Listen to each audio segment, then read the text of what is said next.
feeling like I'm Akademiks. Today is the second week, the first day of the second week. This is day 6 of the Diddy trial, okay? Week 2 is beginning with the judge ruling on the scope of Dawn Richards Richard. Everybody got a little special name.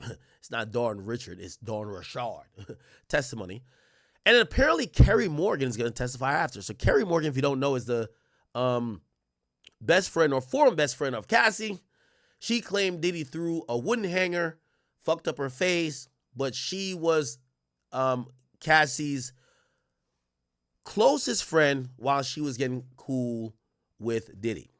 At a point, she even testified, or not testified, according to Cassie, Cassie was hitting up Diddy like, wait, do you want my friend over me? Because she felt that Diddy was expressing interest in both of them. Her testimony is going to be important to what she's seen. Clearly, she's a government witness, so she's not going to be like, oh, no, Diddy ain't do nothing wrong. Cassie was a whore. So she's going to be probably trying to say, yeah, Diddy was always forceful. He was always intimidating. He did hit me, blah, blah. So that's going to come. But Dawn Richard Dawn Richard is one of the first witnesses that has been a former artist for Diddy. And her day 2 of testimony, she only did like half a day before, starts today. Welcome, people. Welcome, welcome. Welcome. I see everybody on the King Akademiks channel, everybody on the Academy channel. Everybody real quick, if you don't know, you've never been to one of the live streams, you're not a chat nigga yet. You could be, or a chat queen. Just check in. We want to know where you're from, where you're repping. Give me an idea of where maybe your perspective is based out of, okay? Just let me know where you're from. Just check in real quick, all right? That's like roll call. Okay, we're going to roll into this pretty slowly. So it started 32 minutes ago. It says, all rise. The judge, Submaranian, says, on the defense application with regards to Dawn Richard, Mrs. Garagos, which is Tenny Garagos, her opening statement opened the door to this testimony, okay? As to Mr. James, the testimony would be admissible absent more. So, don't know exactly what the application is. I could probably pull it up because it was probably filed on Friday or probably filed this morning or over the weekend, but, argued this morning. It appears that the defense wants to carve out certain parts of, sorry, it's coffee. Yeah, I just gulped the whole coffee thing now because I got to be good. So the defense carved out certain parts of Dawn Richard's testimony. Now, here's the thing about Dawn Richard, right? And this is going to be a main thing about a Dawn Richard or a Kerry Morgan testimony. It's one thing when Cassie takes that stand, and Cassie is a first-person witness, which means Diddy was punching dick in her stomach. She was getting peed on. She was swallowing all different flavors of the rainbow of semen. It's one thing if someone's giving a first-hand recounting or testimony. It's another thing if, oh, you were there, but none of that happened to you. So you're just saying what you've seen. Here's the problem with that.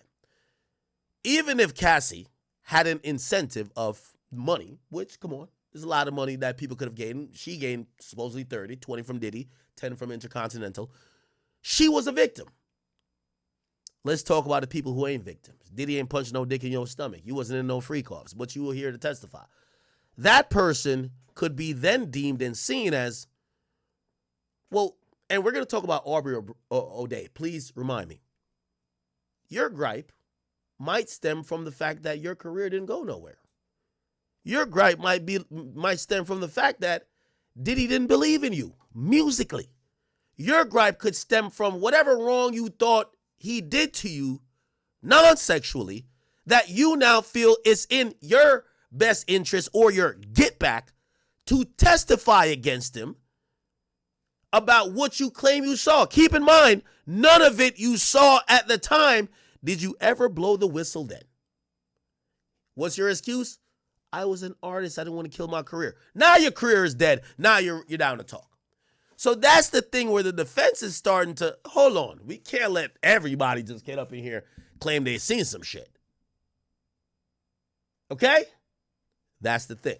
So, the AUSA says, as I argued in my letter, the judge then ruled orally on letters that are not in the docket. Okay, cool. Let's see if we can see this real quick. Okay, all right, never mind. This is inner city press stuff. Okay, cool. All right. So the judge says the same brand of testimony that was objected to on Friday, does the government expect Rashad to say what she heard and saw? Remember, chat, the very basis of even some of the things, like, again, it's one thing, it's like, this is what I've been through. It's another thing, it's like, this is what I heard and saw other people do. It's the definition of a hearsay, right? So the AUSA, which is the prosecutor, says, yes, we expect her to kind of give the same testimony about what she heard and saw. The judge says that would be permissible, just like the testimony in the recording studio, okay? So the judge is kind of choosing the AUSA side on this matter. They're saying two things. The reason why we're going to allow Dawn Rashad, because here's the thing. Diddy's team is coming in at halftime, so to speak, because they didn't say anything Friday.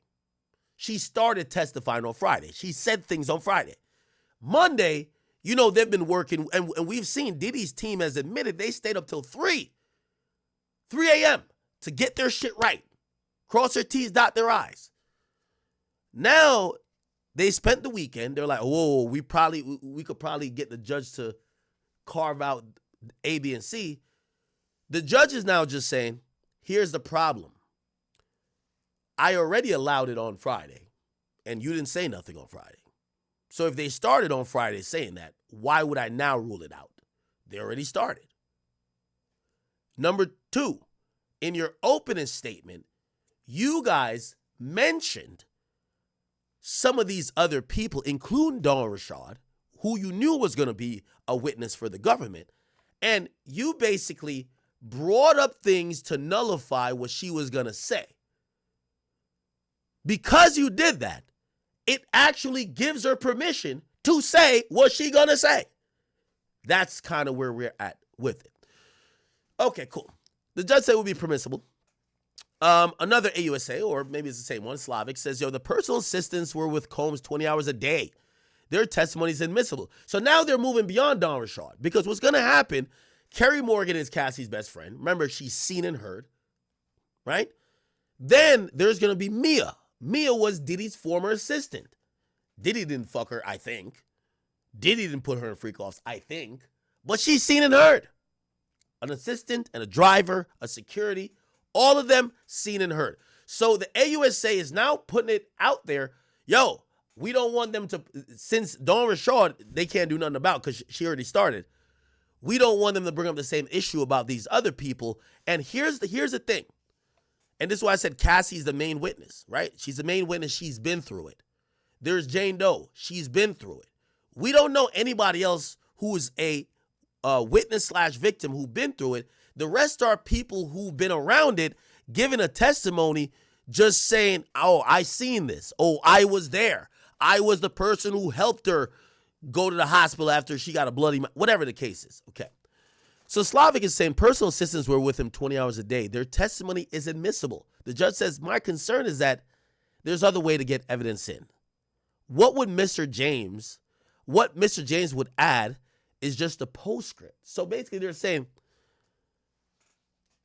unless these people are direct witnesses, like for example, I seen her punch her in the mouth.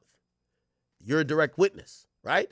Now you have levels to this. The victim is the best. He punched me in my mouth. I'm telling you, it happened to me. Look at my bloody mouth. He punched me. Good. That's the highest. Then we're going to get, I seen him punch him in the mouth. I was in the room. I seen it with my 2 eyes. Cool. Then you get even a lesser witness, which is like, I heard a loud noise that sounded like a punch, and then I seen her walk outside and her mouth was bleeding. So I came to the conclusion he punched her in the mouth, or she told me he punched her in the mouth. See, there's levels to it. So again, the thing with the Diddy case, and this is why Diddy's secrets went, protected for all these years, he wasn't doing everything in front of everybody. So the freak off, only Cassie and a few other people could talk about. There was security and other people around there, but they weren't in the room. So all they're doing now is kind of like describing the atmosphere around the room, what they would see. Oh, she walked out crying. I seen this. But Diddy's defense is like, yo, all that shit is bullshit. Y'all never seen nothing. And also, y'all all have some type of gripe against Diddy now. Your career didn't go nowhere, Don Rashad. You're on food stamps. Of course. Diddy's flying private jets. He got Astroglide and baby oil and motherfucking, like he got that pink cocaine in his spot right now. Like, of course you still mad. You're irrelevant. So you're going to say a story that goes along with anything that's against him. That's what his defense team is trying to say, okay? And the judges kind of say his concern is that if Mr. James, who was an assistant just like Mia, if he don't see it, and even if he's called in to clean up some shit,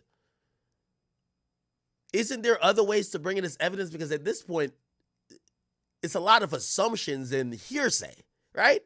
And by the way, this is very important, Chad. And I know I'm doing some yapping, it's Akademiks. If this case turns into a lot of hearsay and assumptions, instead of this happened to me, I was a victim in this way, this might not be as strong as you think.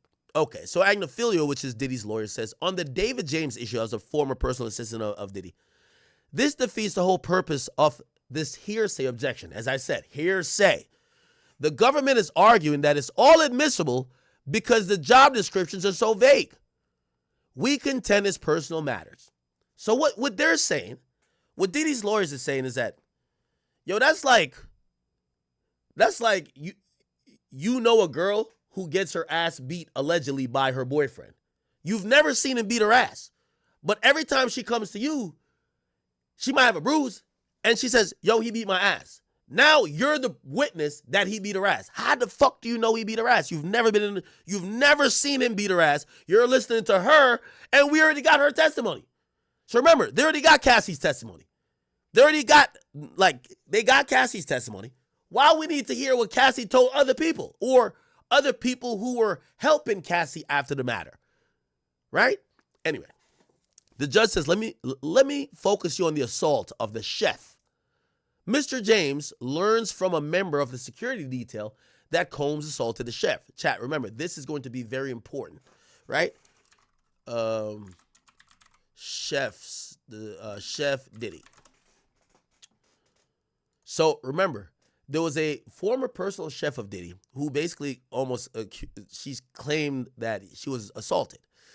I think this should be the same one because this one filed a lawsuit and this was in 2017.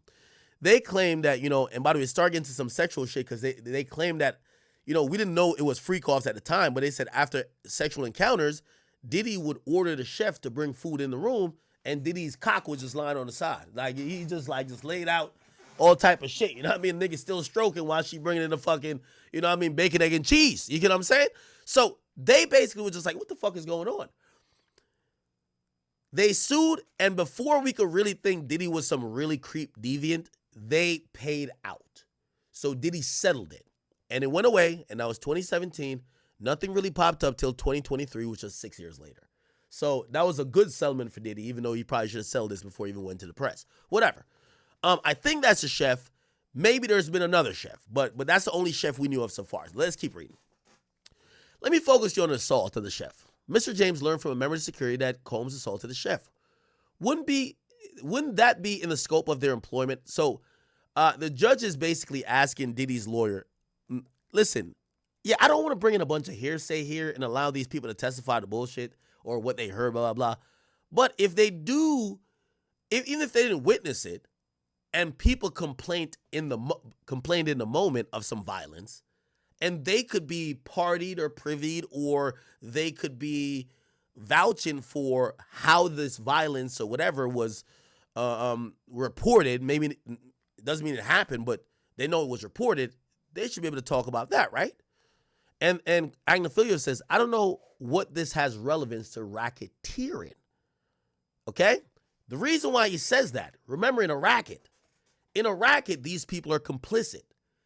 The judge is saying, well, if the security heard that a girl got knocked upside her head and he could testify to that, that's relevant.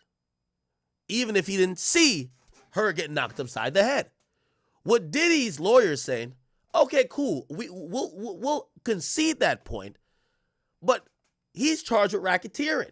In racketeering and in a racket, people are colluding. So if the scope of their employment was not to collude with Diddy in this quote-unquote sex trafficking ring, and they were just doing their job, why is their testimony relevant if you're going to say it's not in collusion with Diddy? Who gives a fuck what they say? If they're not working with Diddy to cover shit up or whatever, and then let's keep going. So this has become sort of a bad act free-for-all. Assault is not one of the racketeering acts. Okay? So essentially what they're saying is like, yo, bro, like, y'all go on some other shit. Slavic, which is AUSA, says, this is relevant to the means and methods of the enterprise. The chef is identified as a victim of forced labor. Ooh. Okay. Agnifilio says, I'm going to defer to Miss Westmoreland on the other witness.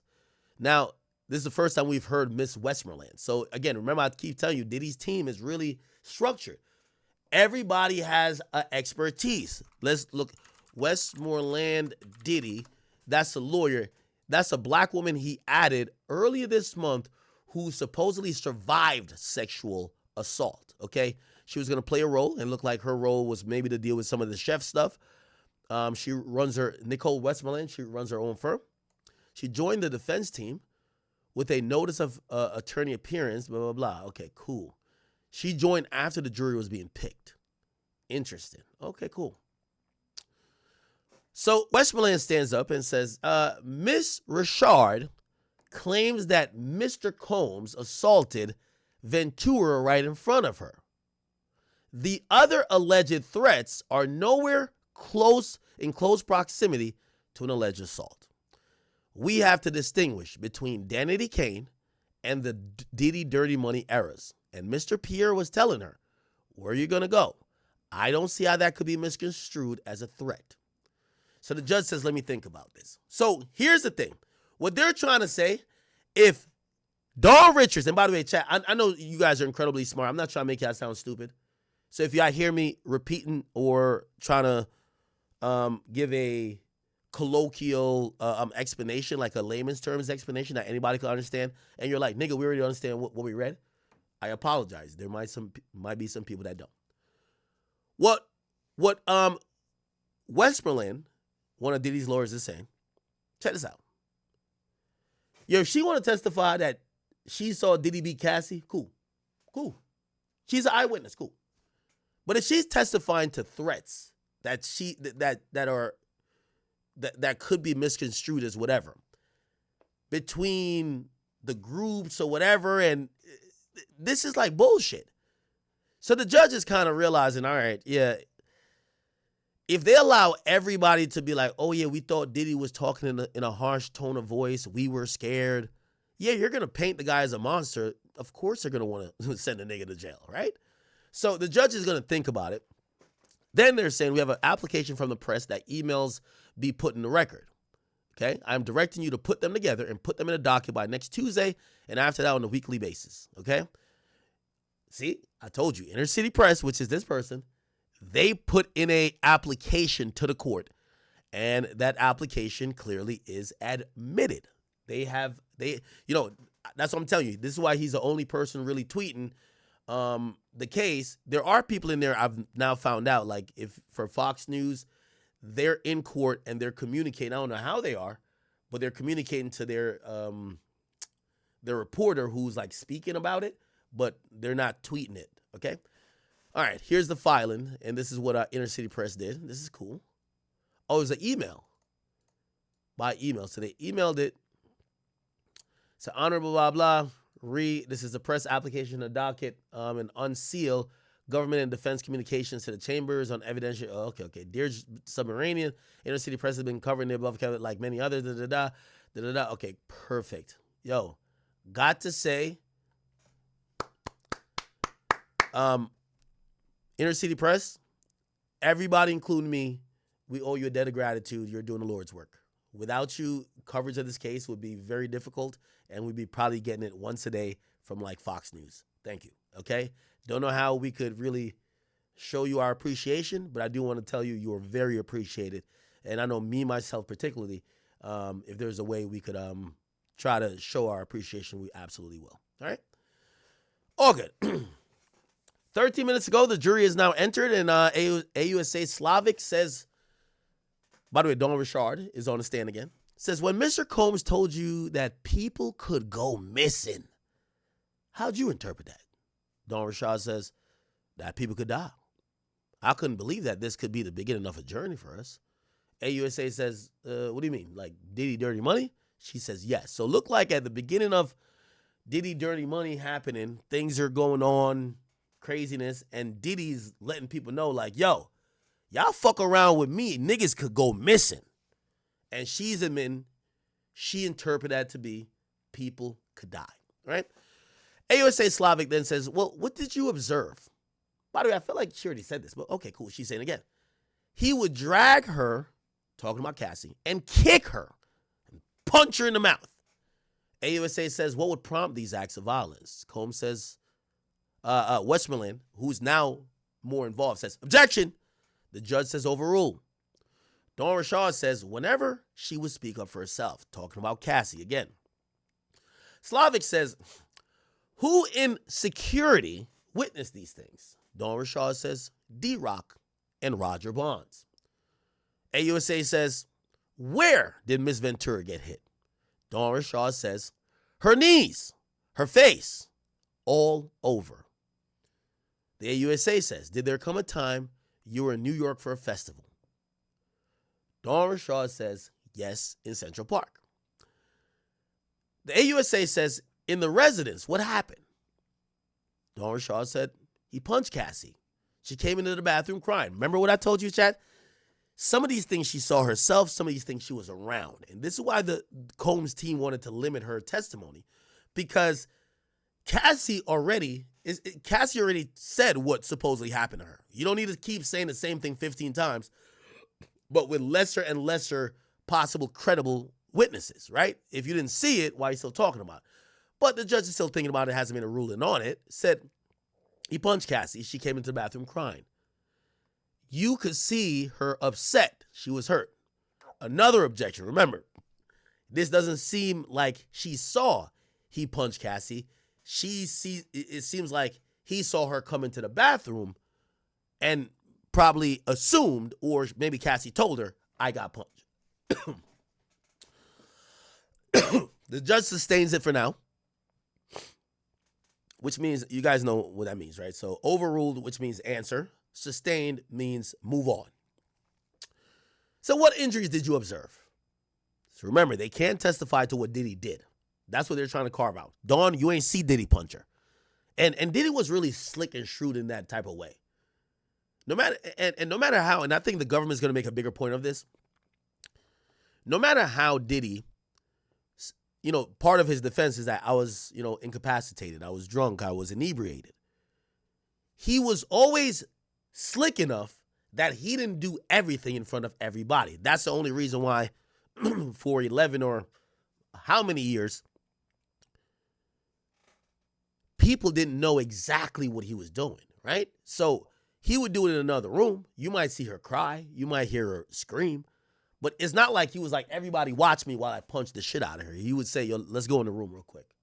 He go in the room real quick. He do whatever he do. She comes out crying. Or they hear a scream.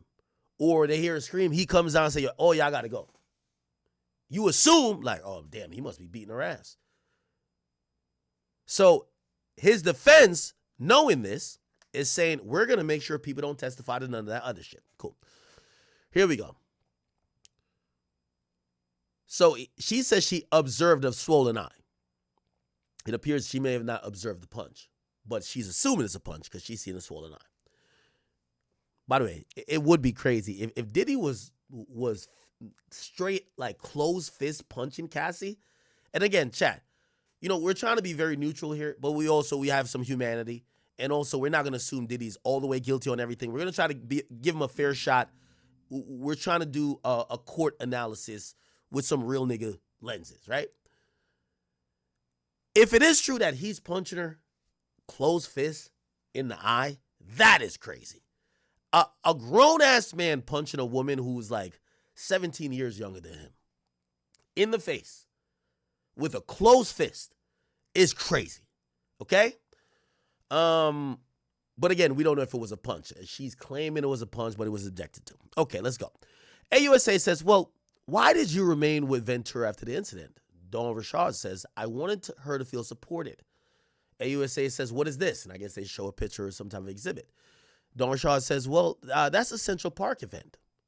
They showed photos of Cassie in a sunglass, and there was Dawn Richard too. So it's a picture of both of them, probably at the Central Park event. AUSA says, why did you wear them? Solidarity. So apparently Cassie gets punched in the eye. Her eye is swollen. She wears sunglasses at the event, but Dawn wears sunglasses too. The AUSA, the prosecutor, is saying, why'd you wear sunglasses? She's saying, I wanted to be in solidarity with Cassie.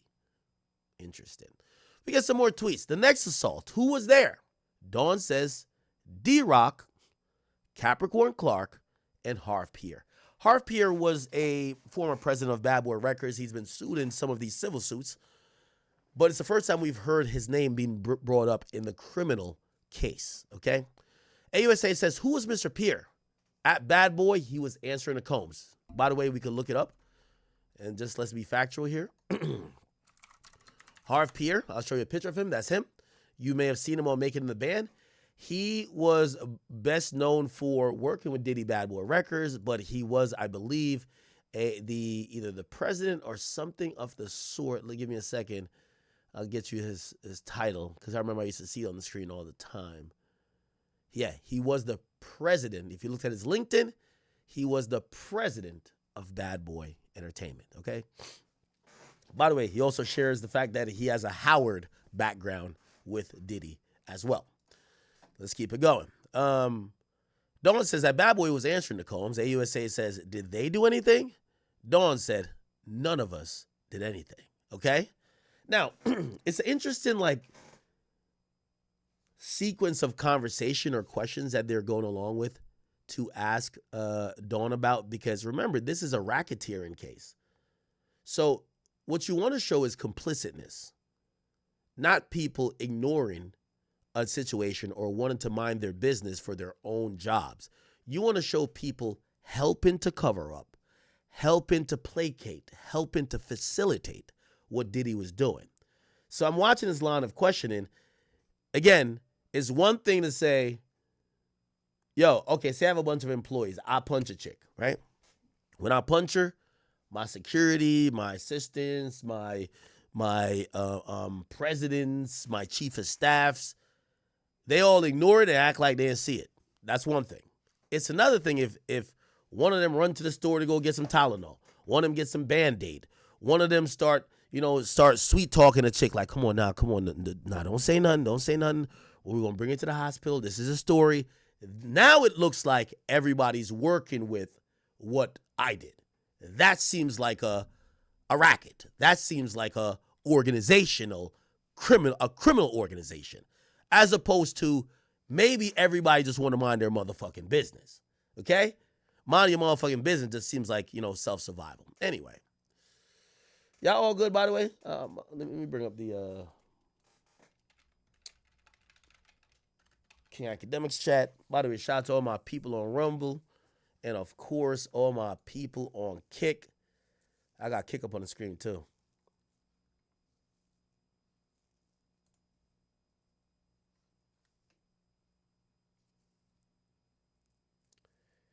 Check Kick team email chat. What? Okay. Wait, did Kick team email me? You got an email. Yeah, I remember Blue's Clues. You got mail. Actually, that's AOL shit.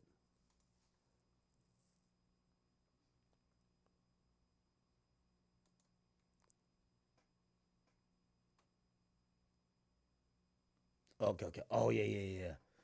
Thank you. And by the way, shout out to and thank you to the kick. Shout out to the kick chat. All right, they just gave me. They told me some really important shit. Here we go. There we go. Here we go. Wait, how do I do this? Oh,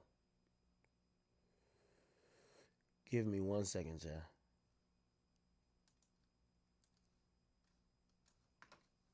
Hmm.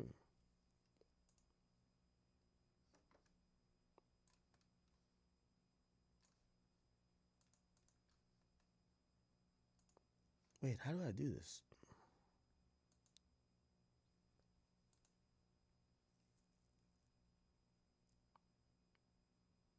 I'm trying to edit the stream info real quick. Oh, I'm clicking on the wrong fucking thing, bro. I'm clicking on the wrong fucking thing. All right. Thank you to Kick. And thank you. By the way, I want to say, yo, chat, you guys are so amazing. We do stream on multiple platforms at times. We might do a little Kick exclusive at the end. Maybe a little bit gambling and like just some, riffing and shit like that. But I will say this to y'all. Kick hit us up and they say, yo, your audience is amazing. We love how you guys been running it up on here. And I want to say for everybody who is a chat nigga, I know you may have different viewing preference. I know some of y'all love watching on Rumble, love watching on YouTube. Shit, people even watch on Meta, and I know a bunch are starting to watch on Kick. I love you guys because, I'm telling you, the platform is very happy with us based on how you guys turn up support. Appreciate you guys so much for that, right? Okay, good. And by the way, I'm always honest with y'all, like, especially after the whole Twitch shit happened, we can't just be on one platform. We gotta be everywhere. You get what I'm saying? When you one place, they got you by the balls. When you everywhere, it's a little harder. All right, cool. So it looks like they're trying to figure out what the hell Dawn and them did. And it's clear that after the next assault, we don't know if it was a punch or something, but they're saying that D-Rock, who I think this is a security guy or some type of guy like that. Harv Pierre is the president. Who's Capricorn Clark? We should look that up. But they're saying that everybody didn't intervene when Diddy assaulted Cassie the next time. They're saying, so Don Rashad says, when we drove back to LA, he slapped Cassie in the mouth, told her to shut the fuck up. Wow. AUSA then says, how did the passengers respond? So it looked like they were in the car. Don Rashad said, we stayed silent the rest of the ride. Damn. Okay. Don Rashad said, I asked myself, if he did that to someone he supposedly loved, what would he do to an employee? So I'd approach Mr. Combs with softness. AUSA says, did you try to intervene in the relationship? Don said, no, for my own safety. So look like that's going to be the whole, I think this is the premise of Don Rashad's testimony. It's to let people know, right? The reason why we ain't jump in, we was scared of this nigga too. We saw him beat her ass. We ain't want to get our ass beaten, okay? By the way, whoever this is, they said the first RICO in history where the members of the criminal enterprise were doing their day jobs and minding their business, right? Like they're minding their motherfucking business. Where's the criminal organization? Now, here's the thing. I think Mia or someone else is going to have to impugn Christina Karam. Like, all the personal assistants are flipping on Diddy. They're all acting like, oh, we weren't a part of this. We were doing our jobs. We just didn't intervene. Or if we did do something, it's because Diddy forced us and we didn't think we were part of a criminal organization. Okay? But that is a point. They said this is the first RICO in history where the members were just doing their day jobs and minding their business. Because I'm telling you, this line of questioning, I don't know why the AUSA is doing it. Because all you're proving is that the artist and his other employees just didn't do nothing. They just kind of looked the other way. But it's not like they were helping Diddy do what he did. It's not like they're like, yo, Diddy, let me hold her hands while you slap the fuck out of her. They're not doing that. They would just see the shit and be like, that don't mean they're part of this criminal organization. That mean they want to get a paycheck. They're minding their motherfucking business. Well, I keep telling you, mind your motherfucking business. All right, here we go.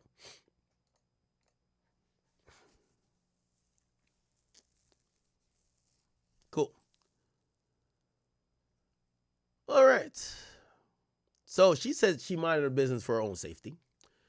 AUSA says, well, did you see Mr. Combs using drugs? She says, yes, weed, ketamine, Molly, cocaine.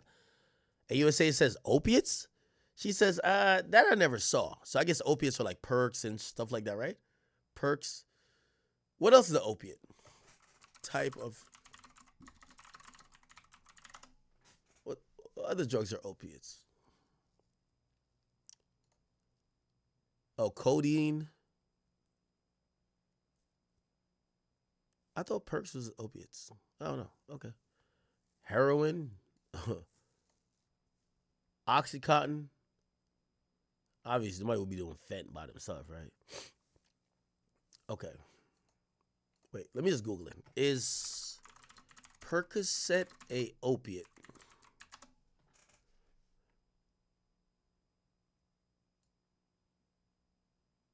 Yeah, Percocet is. So Percocet, Vicodin, and Oxycontin, they are. Okay, cool.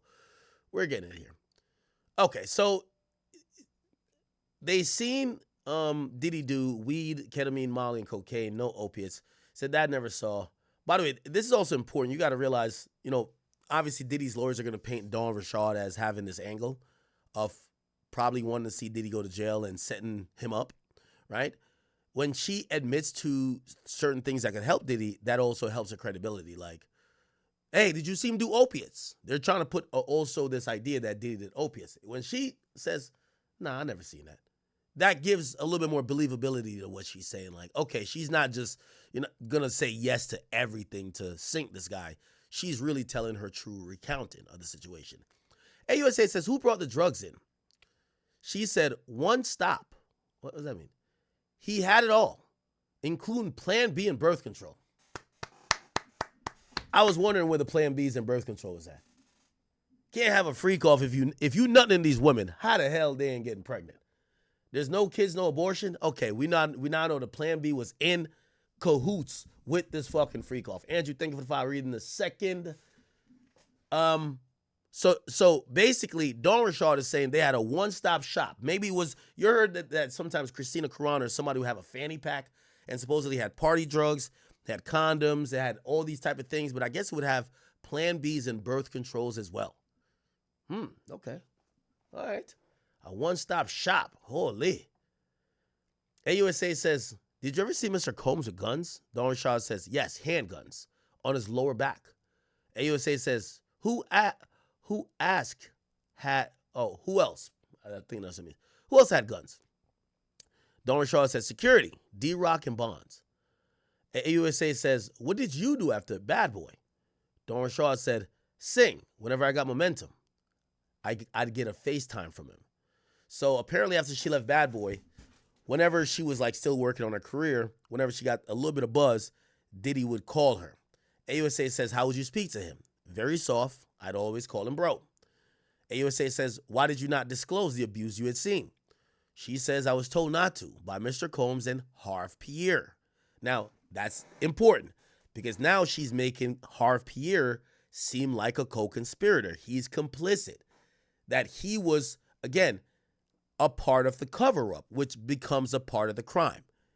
In this particular case, becomes a part of the crime, right? So remember, this is a RICO case. AUSA says, when did you speak out? She says in 2024. Okay. We not only read the tweets, we also kind of like cross-reference a little bit.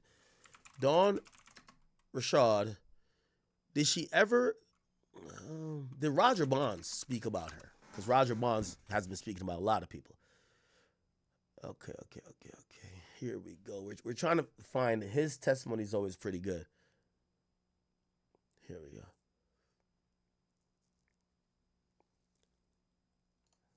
And so I've given a lot of thought, and I'm let you out your contract too.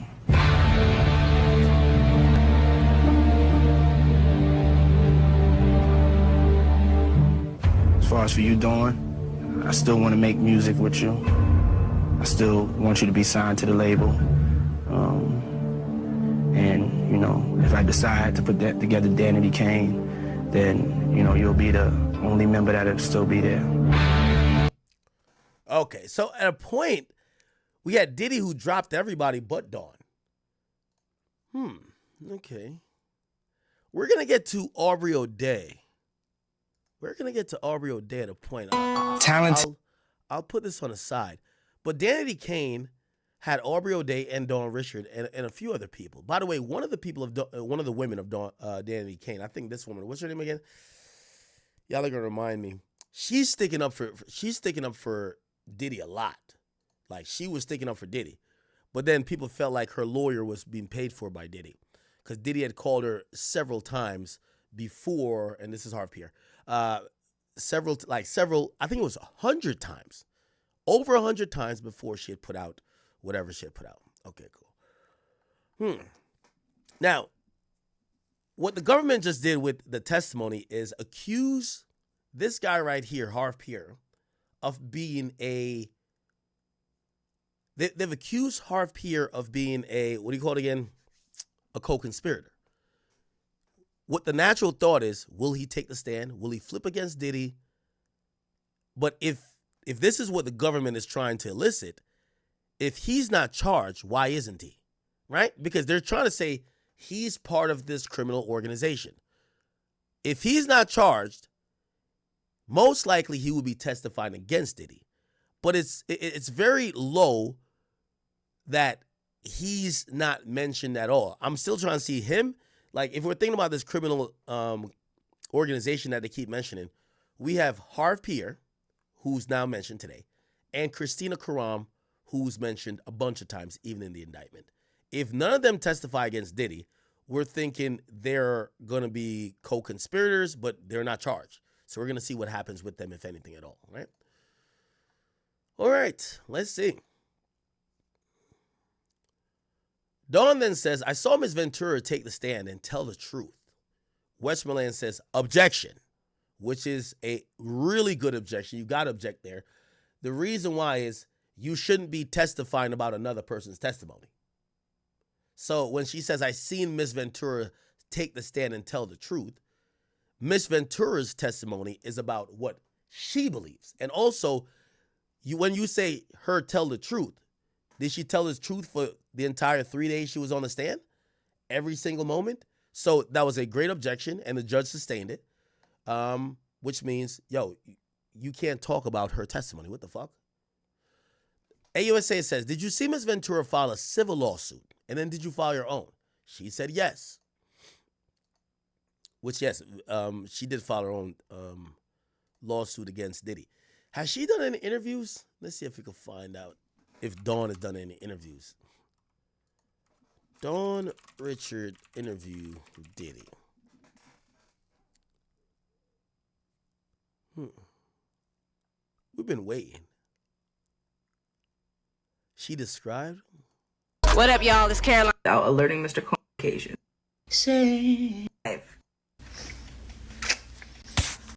So it dawned on me that we have 1 million streams already for this record. I don't think she ever did an interview. Kalina is the one who's defending her. So Kalina's defending her, but Kalina's husband has some ties to Diddy. So that's why they think Diddy still cool with the husband. They're making Kalina like defend. They're making Kalina defend Diddy. But Aubrey O'Day and Dawn, they're not defending Diddy. Aubrey hasn't filed a lawsuit. Dawn has. Has Dawn never? Okay, here we go. Hey everybody, this is Dawn Richard and you're listening to musicexclusives.com where you hear it first. What's up, everyone? I'm Megan Williams from musicexclusives.com, and I'm here with the beautiful Dawn Richard. How are you? I'm great. I'm feeling good. I'm in a good place right now. Good. We're here at your listening party for Armor On, and I just want to say, we know you from being in groups like Danity Kane and Dirty Money. You've always been like the group girl. So why did you decide, okay, now I'm going to be solo? Well, Puff decided he was done, so that was one reason. And it was just time. I mean, I've always been loyal, and I think I would have kept going with Dirty Money for however long it was, but when Puff decided he was done, that's all I need to know. Like, I can't, you have to let your career keep going, and my choice wasn't to wait. My choice was to take advantage of my... Chat. Again, we want to support victims here, of course. Is there any world that Dawn is tight that Diddy disbanded the group, gave up on them? She had to, it basically threw her in the deep end and said, sink or swim, you got to do this by yourself. By the way, oh shit, thank you. Oh damn, did somebody host us or something on Kick? We getting hella followers. I'm watching the Kick feed. The Kick feed looking crazy. Let me do a little filter over there, see what's going on. Type shit. Oh, they might have put us on the main page or something. I don't know. Oh, we got rated? Oh. Yeah, by the way, I love the Kick interface. It's like pretty easy to use. By the way, probably on the flight thing for the gifted as well. All right. Good. All right. My life and my career. So when he told Now, you know what the problem is with this Diddy case, and I think the jurors are going to have to weigh it out. There's no one that's testifying against Diddy or no one who has this bad opinion of him that is doing really successful or doesn't have some incentive to either get back or incentive because their career might not have gone the way they wanted to. And you have to take that into perspective because if all the people that got something bad to say about me, they felt I left them in the dust, and I could pull up interviews where they're like, man, I wish Ak never left me in the dust. I wish Ak was still doing the shit that he used to be doing with me. So here's the thing. If Diddy was still working with Dawn Rashad, would she be blowing the whistle, or is she blowing the whistle now that bank account dried up a little bit, opportunities never really materialized? Now she's like, all right, I'm going to blow the whistle. That's going to be very important to say, right? told me no more, I was like, okay, well, what's the next step? Because I got to know where to go after this because I love this music thing. So it was Puffy's decision to. Well, no, it wasn't Puffy. Oh, the Dirty Money? Right. Yeah, I think he was. Now, the thing with her, too, is that, remember, they have Danity Kane, then Dirty Money. She kept her for Dirty Money, right? But she's from Danity Kane. Also, let me see. I'm going to play this quick interview real quick. Or not, I'm not playing the whole interview, but give me 1 second. It was, hold on. Dawn on buying her out of her contract. I'm trying to see if recently she said anything. Oh, this was 9 years ago.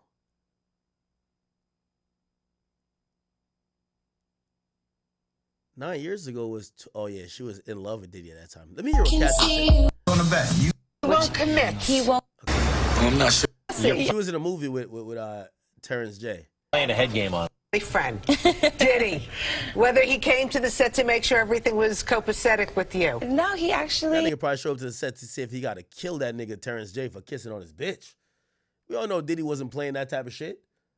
They in the movie over here talking about they hot and heavy, kissing on her and shit like that. Nigga, fuck out of here. You can't kiss on my bitch. I only let escorts kiss on her and skeet on her, nigga. Fuck out of here, nigga. You 106 in Park reject ass nigga. Diddy probably came there like, yo, I'm about to fucking kill this nigga. One thing about Diddy, I don't say you got respected, but Diddy wasn't letting no nigga in the industry fuck his bitch. If you was an escort, you could fuck her all day. You could nut on her, pee on her, that's cool. But if you was Kid Cudi, nigga, I'm about to blow up your car. You this nigga right here, fuck no. Turn the tape. Welcome to Good Day. Take us. All right, Like me. Hell no. New York. Thank you. So I heard you kind of turn the tables on the guys in this movie. I like the whole premise of this. Yes. All right, let me hear what she said about Diddy. Sure everything was copacetic with you. No, he actually really trusted the situation. Him and Terrence spoke beforehand because Terrence. Wait. Yeah, he talked to Terrence like, hey, yo, pussy nigga. You heard what happened to Kid Cudi's car? You don't want to know what happened to your crib. Wait. You date P. Diddy? Oh, wow. I did not know this. Yeah. Hold the phone. You know, I typically don't talk about my private life. Well, but forgive me. They put it on the television. They put it on the television. Yeah, so, I mean, I don't go, like, really, it's your business. I'll let that one go. So, all right. But wait, she was telling the story that... So Terrence was a bit nervous, and I told Puff about it, and he said, have him give me a call. So we FaceTimed, and they had their man talk, and he said, make it believable. You guys, this is, like, going to be a great movie for you, and he's proud of us at the end of the day. It's work. The actor talked to Puff. Yeah. So I didn't know you call him Puff. Yeah, Puff, Sean. Yeah? I think everybody nice. has Pop. their different names. Well, he seems like a good guy. I met him once when he was selling Ciroc. Yo, it's still surreal to me. And this is what I'm telling you. I think, and call me a simp if you want to, you get blinded by beauty a little bit. Like, Cassie's so beautiful. Like, it's crazy to think that she might have left this set to go do a fucking freak off. Where a motherfucking, like, 2 or 3 prostitutes was fucking the shit out of her while Diddy's jerking off in the corner and she's glistening in baby oil. It's crazy to think, she held, and not only that she held a secret. Yo, these days, women can't hold water, bro. Story time. Like, come on, how many times have you seen women constantly expose the intimate or intricate details of their either situation or relationship with a guy just for a TikTok like or to go on the shade room? Yo, Cassie really held this shit down for 10 years. She was doing interviews where people were like intrigued and she never gave the slightest hint that, yo, I'm doing some freak off shit. Like, yo, I'm getting plowed by 15 random escorts. Shit, Diddy's a freak. Like, we ain't had none of that. Vodka. Yes. He brought a big jug He's of a it. big mogul. By the way, Cassie comes from our area, Connecticut. Yes, I'm from Do you still have family there? I do, in New London, Connecticut. Oh, that's yes. nice. You getting a chance to see them? This is Diddy 7 years ago. Yes. Well, as long as we're asking, and your suit? This is him on Wendy. You know Wendy gonna get Yes, that Puffy. By the way, you know what's interesting about this interview? Back in the day, Wendy got fired for calling Diddy gay. You ever heard that story? Some of y'all are young. One in the chat if you remember that because you're old enough. Diddy, Wendy fired gay. Wendy got fired back in the day because she called Diddy gay. Yeah, exactly. It's funny how when men get older in hip hop, they're still, well respected, well versed, cool Herc. You know what I'm saying? And I am familiar with Kanye and ASAP. For Brand Nubian. Hold on. There were lots of homosexuals in hip hop back in the 80s too, that was. What's worse, hip hop wearing skirts or hip hop being closeted and having a plethora of kids to prove manhood that, and denial of something that you shouldn't have to deny, which is your sexuality. So I hear what Jamar is saying, but we come from a very home career and it's all coming full circle now, so. I want the Diddy part. I don't know. Because I still see Frank Ocean as being one amongst many, but one, and that's good. But, and then there was the notion of this radio DJ in New York who is in denial. So that just goes to show you how far the homosexual movement within hip-hop and sports still needs to go. It is politically correct to be accepting, but behind closed doors, people are still hating. And Jason, the basketball player, is one, but it will be a long time, I think, before another actively playing in the locker room ball player comes out. And it's unfortunate, but that's where I am, on it. Frank Ocean, good for him. And Jason, good for him. It's a steak, Mara is saying. But we come from... Anyway, she got fired. Let's hear the story. Did you get fired for making fun of Puffy? Yeah, by Hot 97. I had to fight a lawsuit. You know what it all came down to? It came down to gay rappers. That's what it was. Gay rappers and exposing. Once upon a time, there was a girl named Wendy. And she was on the radio talking all this way back in the day. I've been telling you things for years, but you don't want to hear. So, all right, fine. And I don't understand parents who unleash their kids. Oh, it's just a deeply moving story to me because I know all of the story. She knows. It's kind of interesting seeing Wendy in the state now because, like, everything Wendy told us about everybody else is fucking true. There are people like Wendy Williams. I didn't know that did that show. You represent a lot. It is stunning how many people figures think at the time. Yeah, chat. I'm gonna get back to the tweets in a short second. Let me see if I can find. Where's the? There's probably a timestamp. Where's the timestamp?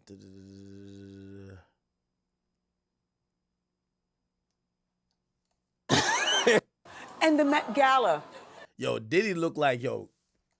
Look at Diddy's face. The whole time he got his face on, like, yo, don't expose me right here. I'm slapping the shit out of you too. Oh, this is him talking about him and Cassie.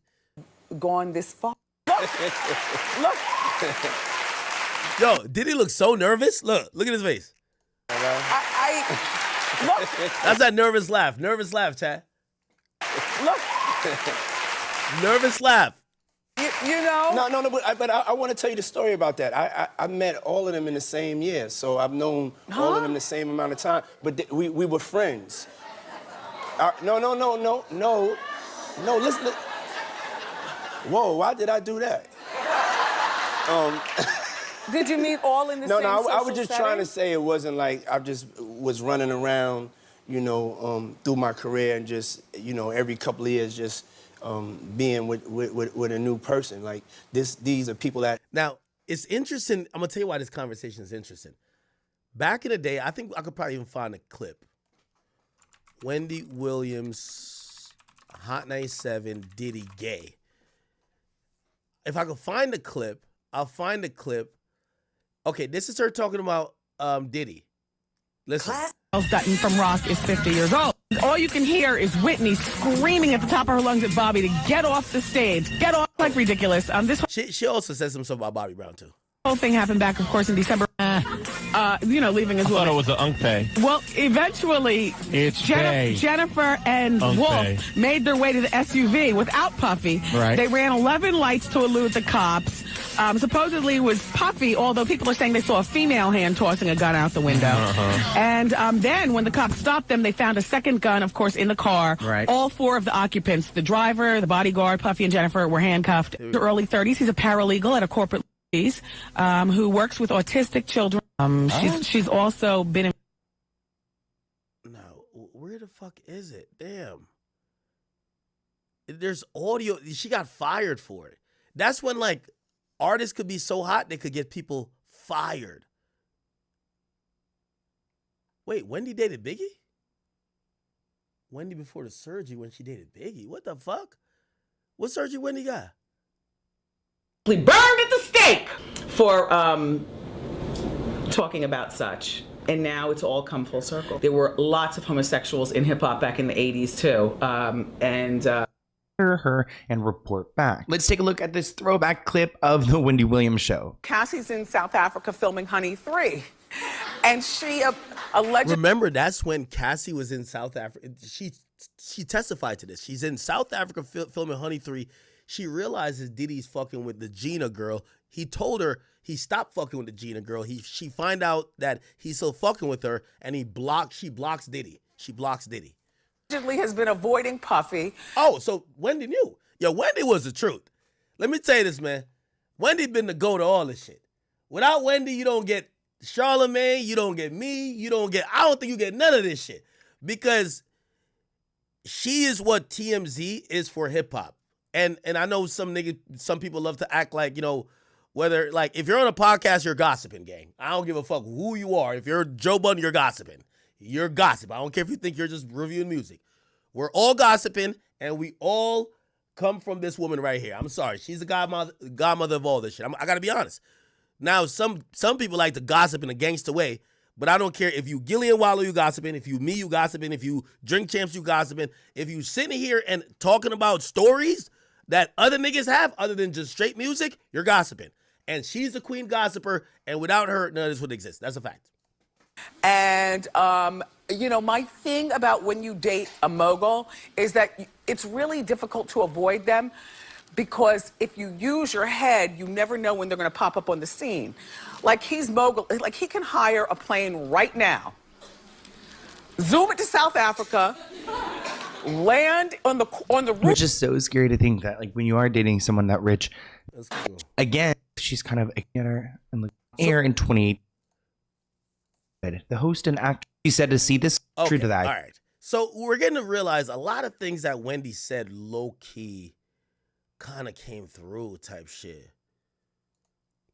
Hold on, Puff got one of the. Never shied away from addressing celebrity buzz fire. We were from any. Yo, they scrubbed the audio. He could do this. He could. On the way she moves. Yeah, Cassie have gone this far, like the distance. What is it about her? I mean, it's just like when It's a freak offs gang. record comes on, the way she moves. Yeah. Like when I look at her, the way she smiles. The way I see her look at me sometimes when I wake up and she's already awake, you know? She didn't go to sleep. She's off them drugs. All right, bet. Let's get back to some tweets real quick, chat. Again, if you're watching, we're going to, from time to time, kind of jump into like some background videos and stuff to give us more context. But, you know, we're waiting for tweets. So, okay, we're caught up a little bit. 17 minutes ago, the judge is saying cross. So pretty much direct is done with her after they established, and look like all the direct, which is the AUSAs, the prosecutors, all they established was that Dawn witnessed Cassie being abused, witnessed Diddy be violent. She was in fear, and that allowed her, or not allowed her, that prevented her from doing anything, right? Okay, so now we're on the cross. Cross is, Westmoreland's now stepping up. She says, you are aware there's a motion to dismiss your lawsuit, right? Which is her civil lawsuit. Dawn says, I have civil lawyers. So she doesn't answer the question, but she just says she has civil lawyers. Westmoreland says, you sat with a prosecutor and your allegations have changed. She says, I've been consistent. Now, that's very important, chat. What we can now tell that Diddy's lawyers has done. Diddy's lawyers are doing 3 different things. And by the way, these money grab attempts by these attorneys, or let's say even potential victims, Diddy's lawyers is looking through your civil suit. They look through Cassie's civil suit. Remember, they called Cassie up on the same lie. Or not lie, but inconsistency. Let's just call it that. Cassie said, Diddy raped me at this time in her civil suit. When she talked to the government, and through their conversation that then became discovery, she said another date. One date is here in your civil suit. One here is here with you talking with the government, who got to do a criminal trial. Inconsistent, okay? They pointed out that with Cassie to say, how, you want us to believe he raped you, but you don't even know when he raped you. You gave 2 different dates. And they're saying the same thing about Dawn Richards. So everybody who filed a civil suit, they're cross-referencing dates and details with their government interview, right? Cool. So it says, so she says, I've been consistent. Westmoreland says, well, you testified he attempted to hit her about the eggs and that she dropped down to the fetal position, right? Dawn says, yes. Well, Westmoreland says, did you ever say you heard a pan hit the wall and you didn't see it? I don't recall. So that's clearly either in her interview with the government or civil suit. Now Westmoreland is pretty much reminding her, would you agree with me it's been hard for you to keep your story straight with respect to the egg incident? She says, I told it as close as I could. Westmoreland says, the day after, you said Mr. Combs said people go missing. She says, yes.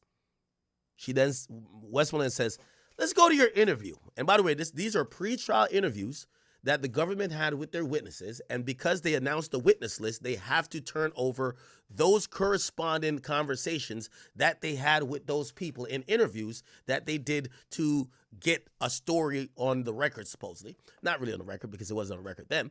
And they're combing through those and going and cross-referencing it with their civil case. So it's on March 18th, you didn't say anything about Mr. Combs told you people go missing. Richard said, or Rashad says, I don't remember that. Westmoreland says, no worries, it's okay.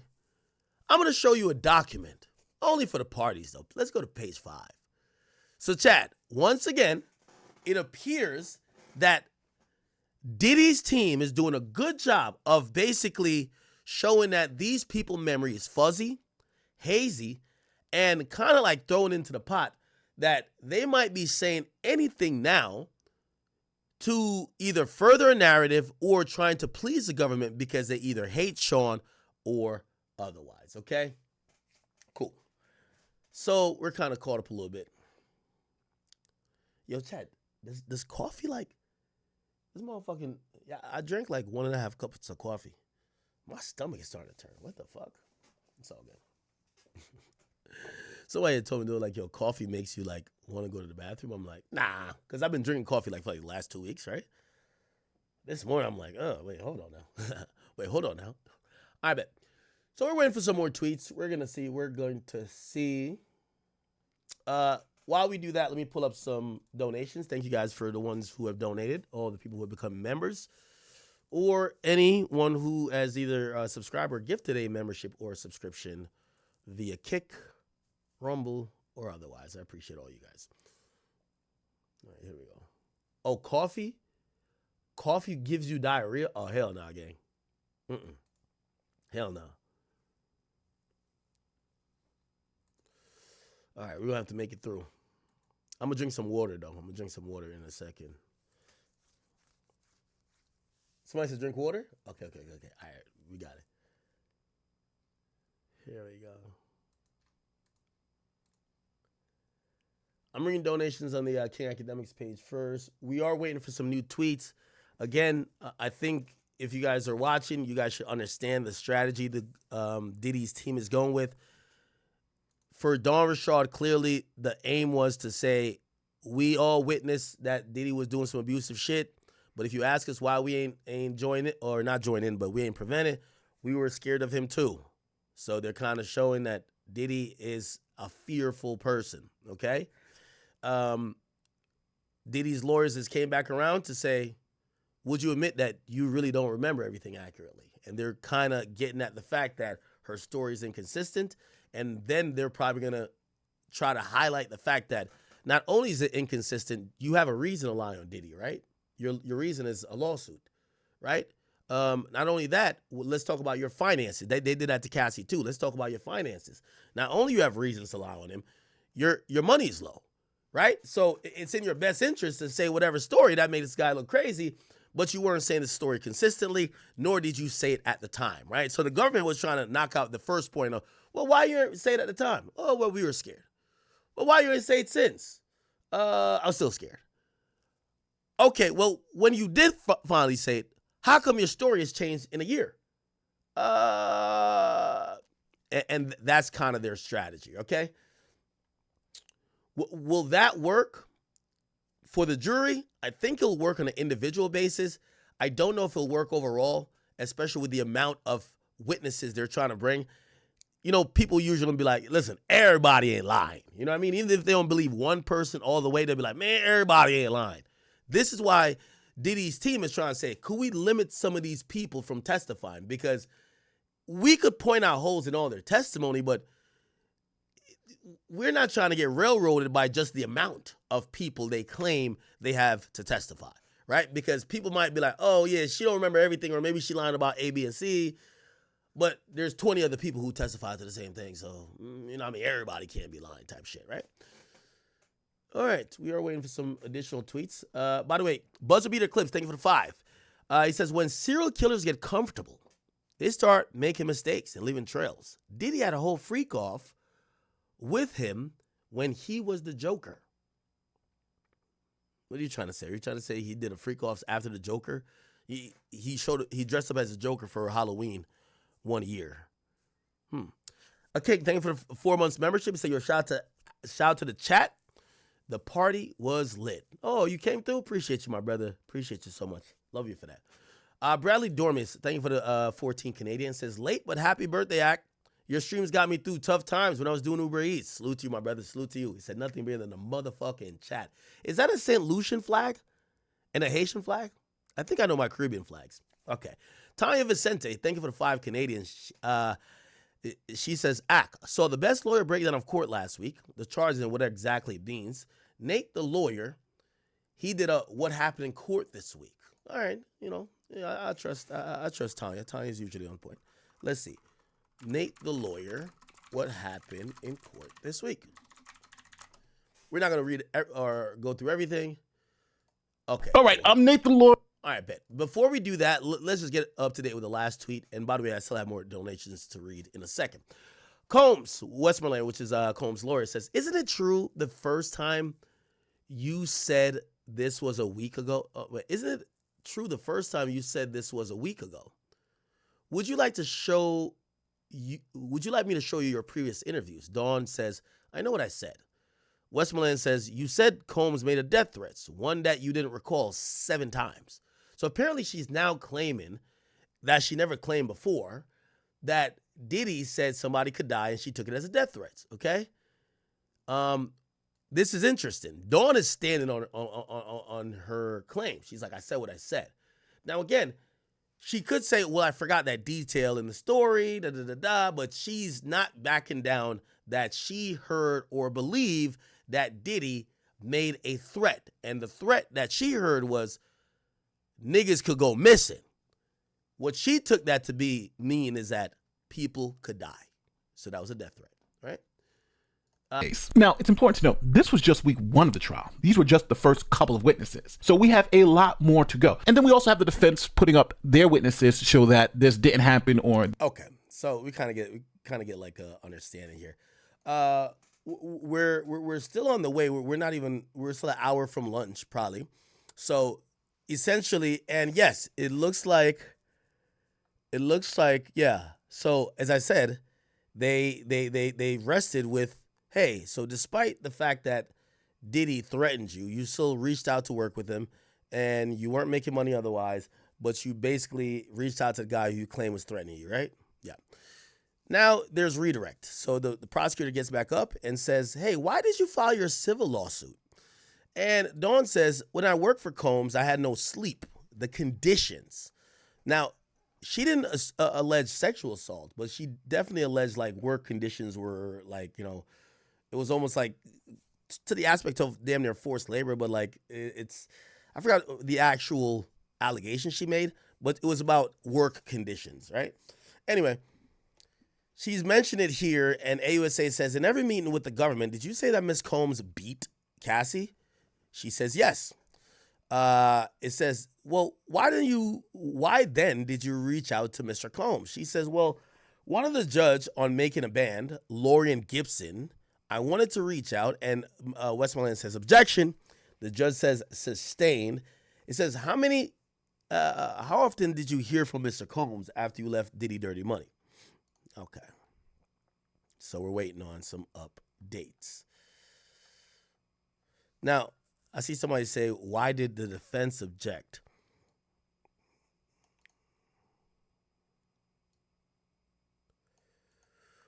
I would imagine they objected because in her answering it, she's bringing up Lorian Gibson, who's someone who is not a witness for the government or something like that.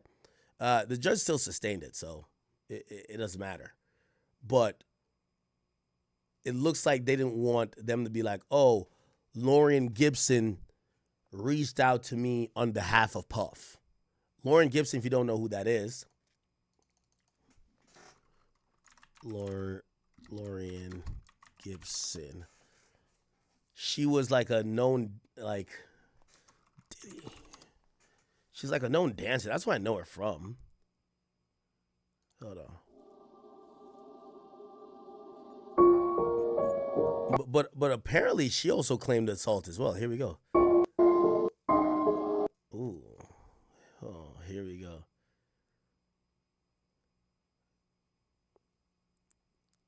Did she ever say anything about it? I think we see. Oh, okay, here we go. I must confess, Lorianne and I became friends when I was doing my radio show. Good. All right, so Lorianne, everybody, is an accomplished choreographer, and she's worked with some of the biggies, including Lady Gaga. Yeah! Discouraged as well, because everybody was like, Lorianne, I want you to make Beyonce. I want you to make the same thing that's already out. Now, what are you teaching, Nikki? Okay. She had worked with Diddy for a while, too. Okay. All good. Oh. Dawn Richards says sporadic. So how often would you hear from Diddy? She said sporadic. So why did you reach out then? She said to help Kalina Harper. AUSA says no further questions. That's a good place for them to end, right? Because Kalina Harper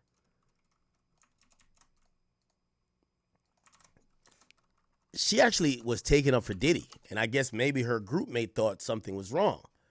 Look, this is Dirty Money's Kalina on how Diddy treated her. Well, Diddy's my superhero. Diddy is my He-Man. And so as a little girl, I would always look at Puff and be like, yo, he's like the coolest brown-skinned guy ever. And, you know, you hear people like, yeah, dancing in the videos, blah, blah. But I was like, yo, you need that energy as an artist. You need somebody to have your back and be getting it. And if we took ourselves as serious, we'd probably be out of here because he believed in the movement, you know?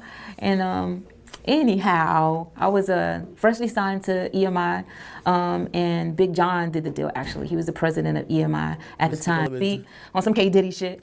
And he don't got, and they're playing his record. Boom, boom, boom, boom, boom, boom, boom, boom. That shit beating. So I walked in the room like, what the fuck is this? Oh my God, right? Because I'm captured in the music, like not tripping about Puff being in the other room.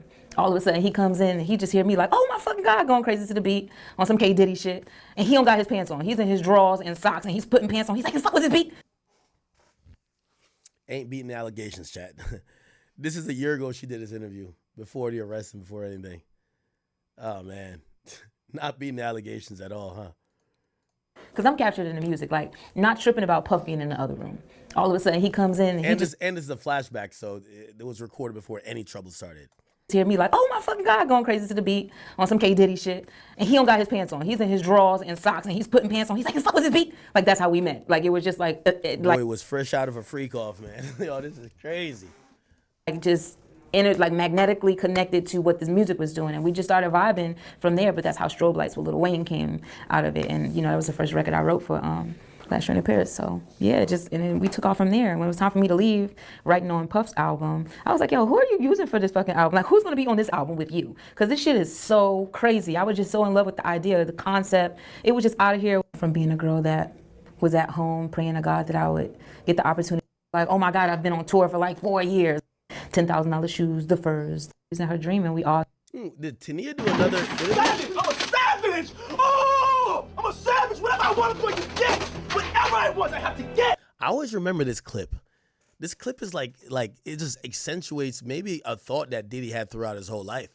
He says, whatever I want, I have to fucking get. And I mean, again, I'm not saying these allegations are true, but I do think that generally, I think Diddy was living life like that. Like, yo, if I want this, I'm getting this. If I want to see this, it's going to happen.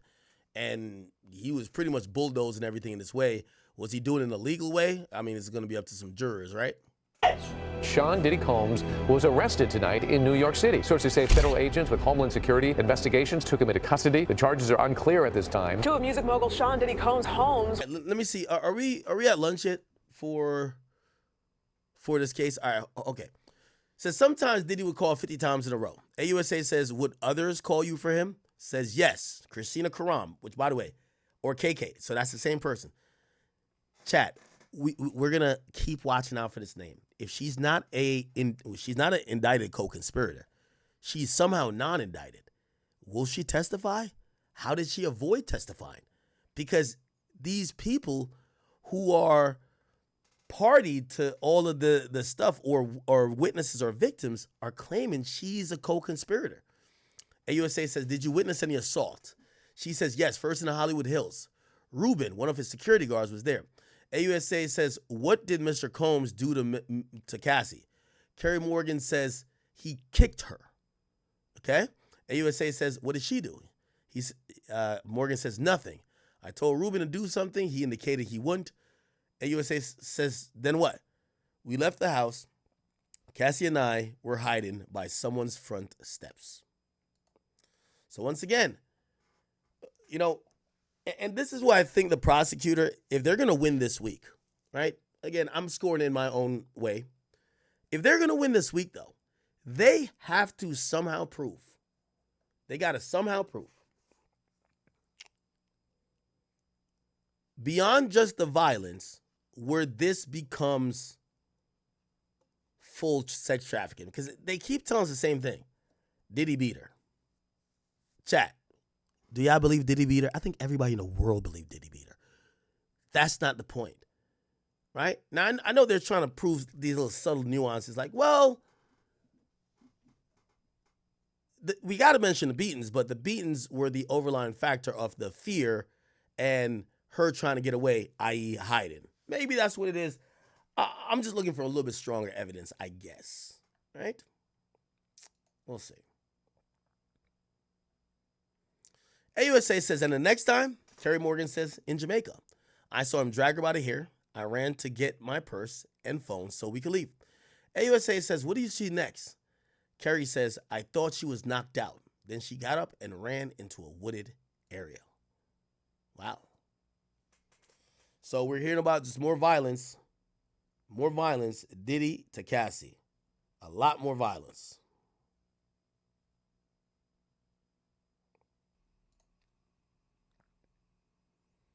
Okay, so what happened next? It says there's 2 golf carts in the driveway. I got in one. Sean got in the other one. We went in different directions looking for Cassie. Did you find her? Yes. Then we hid in a ditch. Huh. So in Jamaica, she saw her drag her by the hair. She ran back to get her purse and phone so she could leave. So what'd you see next? I thought she was knocked out. Then she got up and ran into a wooded area. Then what happened next? There's 2 golf carts in the driveway. I got in one, Sean got the other one. We went different directions to look at Cassie or look for her. I found her. We hid in the ditch. Whispering. What about the incident at Comstock, an apartment? So Cassie came back with a hoodie covering her face. Then Sean came and tried to get in, hitting the door with a hammer. I called D-Rock. He said, did he get in? No. Then the police came. Wow. Okay. We still need like a D-Rock interview, huh? Look like he's witnessed a lot.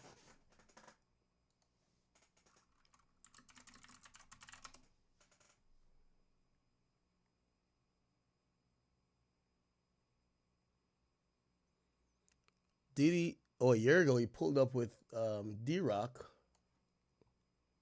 So it looked like Diddy's still cool with D-Rock, right? Okay, Diddy. I think this is Christina Kurama. Yeah. Which one's D-Rock? Is it him or him? Yeah.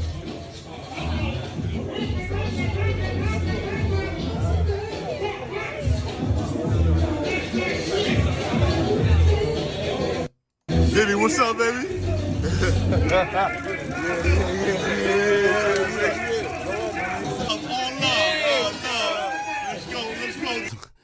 Yo, Diddy is such a fraud, though. Yo, anytime you see a nigga get too positive, they're doing some real fucked up shit in the background. I ain't gonna lie to you. As soon as Diddy started saying he was brother love, I was like, all right, man, this nigga doing some real devilish shit. Any nigga who act like they too positive, I knew something was up. Hey, yo, what's up, y'all? I have some very serious news. This is probably after a fucking freak off. I've been praying on this, and I decided, I know it was risky because I knew it could come off as corny to some people. Like, yo,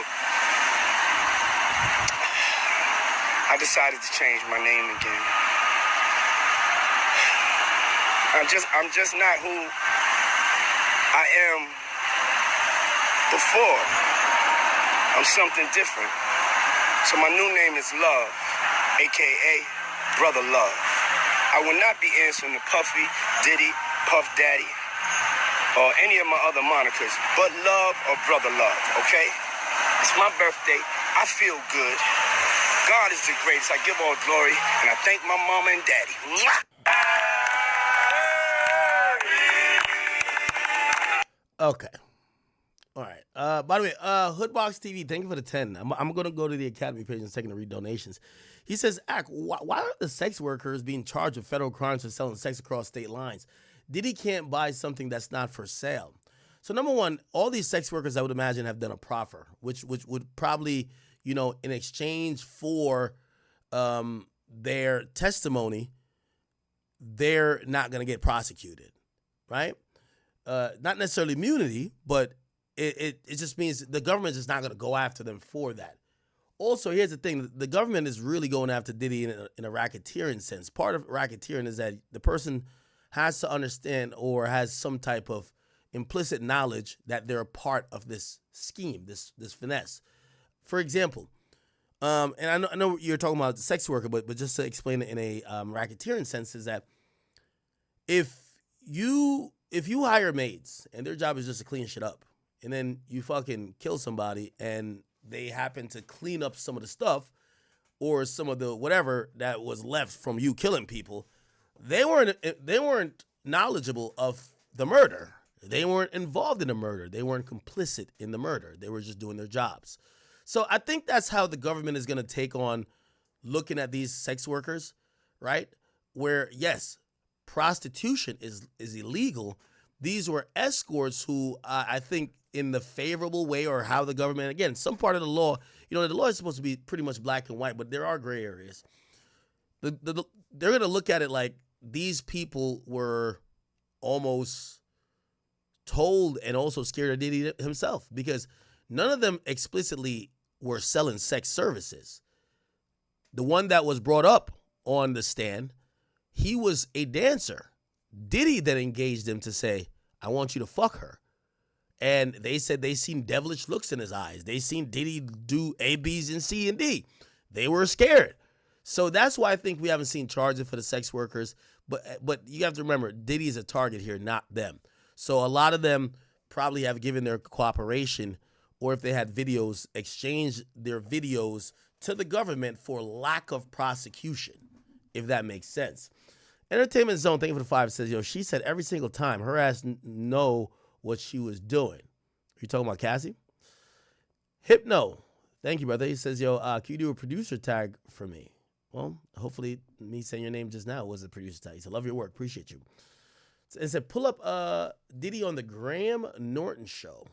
What happened there? Diddy, Graham Norton show.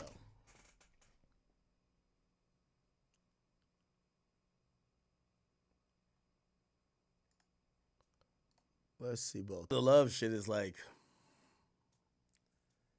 you go Brother Love, I usually start looking at you at that point. Anybody whose soapbox is too much, Big U, rather than just being a former gangster, says he's here to stop the bullshit and be the liaison. Like, he's like, I'm the community leader. Now he's doing more crime and killing people, right?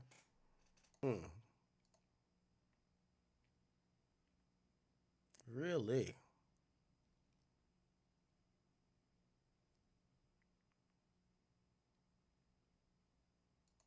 Because you're launching the album here. Yes. Now, are you Last Train to Paris is the name of the album. And are you going to have a big launch party? Of course. Why, of course? Of course, well, because in New York, you had a big launch party. We have a party for everything. You do, don't you? You love a party. Yes, we have a party for Tuesday. But the launch party for Friday. I'm getting it. The launch party in New York, didn't the fire brigade have to come? And not in a good way. Like, wasn't it an actual fire? No, I mean, they usually come. It's part of the festivities. No, but didn't somebody catch on fire? Oh, at the last party. Yes. Yeah. How did you forget something like that? He has a lot of parties. We've established that. Yeah, a lot of things happen at these parties. But, in the bathtub, in the bathroom at the party, in the bathtub, in the jacuzzi with the strippers, one of the strippers' hair got caught on fire. Because of the candles. Thank God she was in a jacuzzi. Never fun when the strippers catch on fire. You know it's gone wrong. Can anyone smell a stripper burning?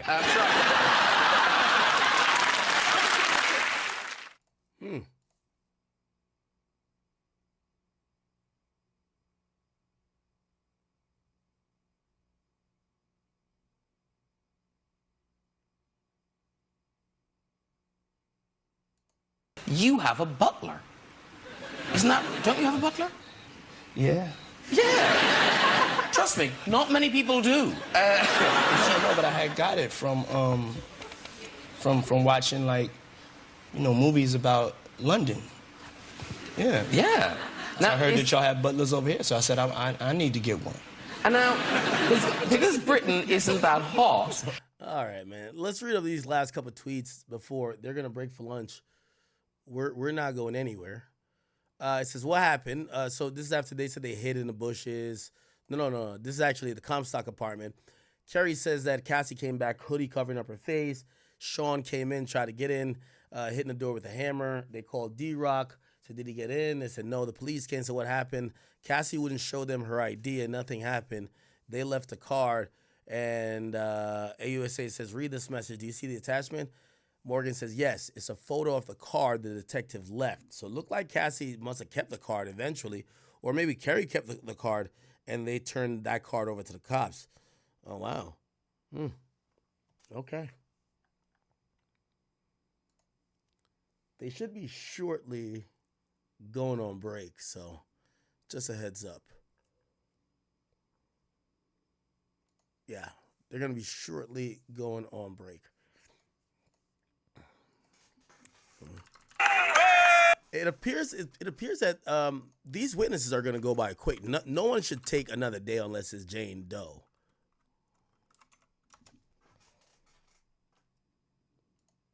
Here we go.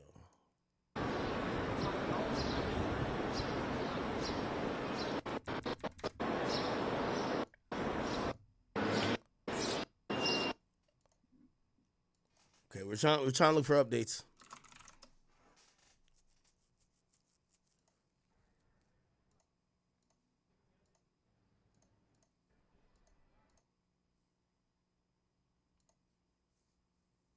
Give me 1 second, Sean.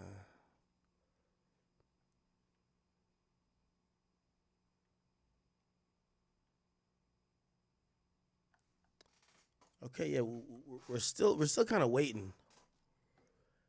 Yeah, this week is starting out a little bit interesting because it was so explosive last week that it's interesting that they're only still talking about Cassie. They're not talking about this other mystery woman, right? They're not talking about, and I'm wondering if Gina Hewitt is going to be a part of it. I know some people had thought that Daphne Joy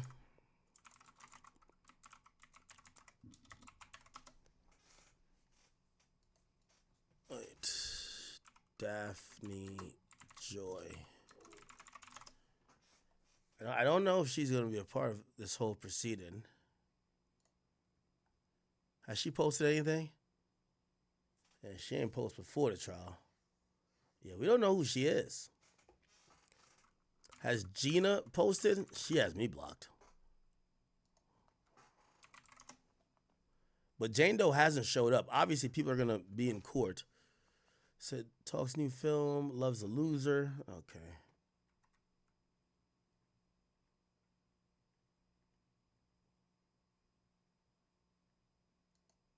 Boy, oh boy, Ellen, I love Ours doesn't app that you can trade. Can't wait. Now, QR code on screen, and you. No, it'll go from like 9:30 to like maybe 3 o'clock, 3 o'clock. And then, you know, we have the top 2 floors of the hotel. You know? And then it will carry on there. Yeah. Then it, no, I mean the after party. No, I know about them.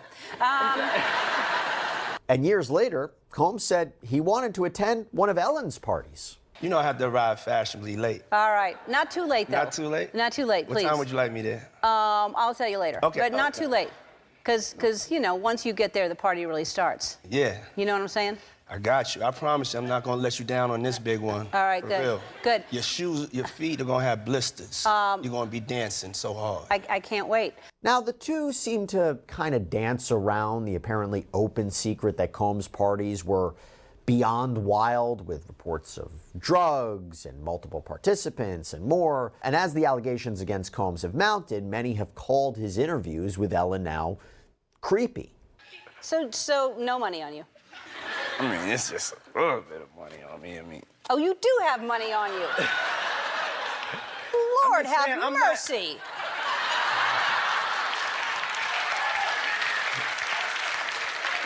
Where are you going after this? It's all 20s. Where are you going after this? What are you doing? You know what we doing, what we plan to do, girl. But I have to be clear about something. There is a difference between a wild party and something that is criminal, okay? There's a difference between having a great time and something that's an illegal freak-off. And having said that, remember when I told you about those freak-offs, right? Cassandra Ventura, as well as prosecutors, said in legal filings that people forced to participate would often have to get IV drips to recover from exhaustion and prolonged drug use. Well, in 2016, Combs appeared on stage with blue gauze around his arm and explained that he was just getting an IV drip backstage. he'd apparently arrived at the studio with it. They said that I would have to stay. I said, no, I have to go. I said I could pull it out myself. So I walk in, and I'm talking to Ellen. I have the IV, and then the blood is going down. I start to panic. I go into the bathroom, and I pulled it out myself, and I just made it here, and I love you. I love you too. So, of course, the natural question is, what was going on right before this taping? And to be very, very clear about something, Ellen DeGeneres has not been accused of anything. She is not listed in any one of the government's filings. The only reason we are talking about this now is because we are going back and looking at these old interviews, looking at these old comments, looking at these old interactions to see if potentially they could play a role in his criminal case. So with that in mind, let's move forward. Well, to talk more about this, to talk more about Ellen DeGeneres' in September, and some his parties, wild after party that's filled with music and it goes. Interesting. All right, we should have an update, and I think they should be breaking for lunch now. So let's see. AUSA says, "Did Mr. Combs ever assault you?" She says, "Yes, he hit me with a wood coat hanger and choked me." AUSA says, "Where did the hanger hit you?" She says, "Behind the ear." AUSA says, "What did he express concern about?" She says, "Who Cassie was cheating on him with."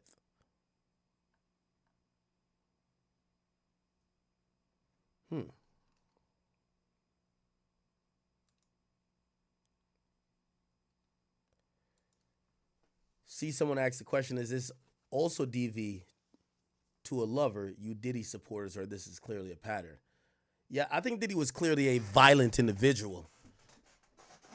Was he a sex trafficker? Again, I think violence is a part of that.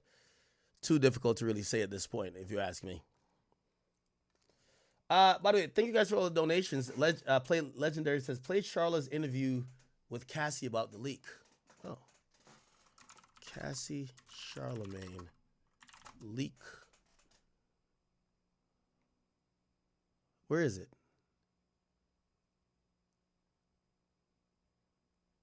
Where's Cassie's interview with Charlemagne? Cassie interview with Charlemagne.